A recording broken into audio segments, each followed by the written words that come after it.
på Oslo lufthavn. I år feirer vi 25 år.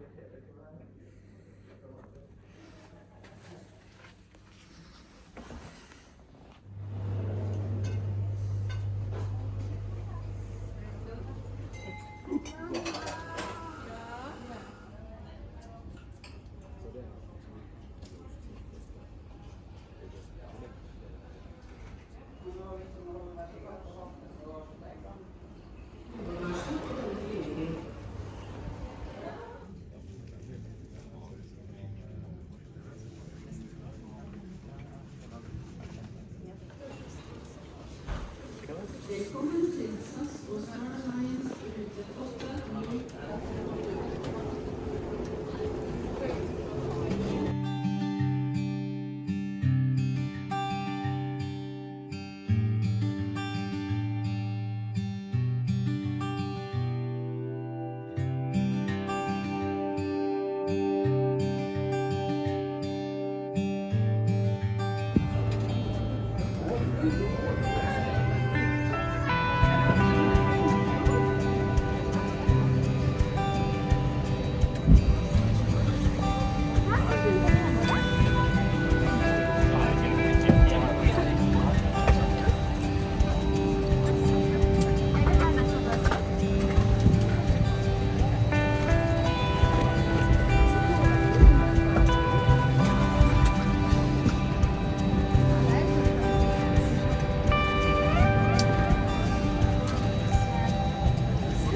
A very good afternoon and a warm welcome on board.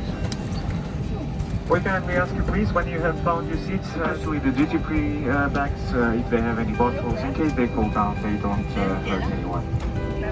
Of course, if your clothing should be placed in the overhead compartment for takeoff and landing.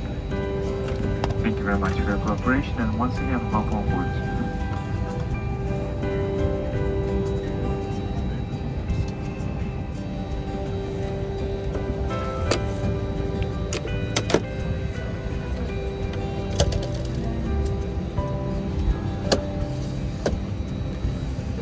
London. We are just about ready to go and just waiting to get our final clearance and start the pushback.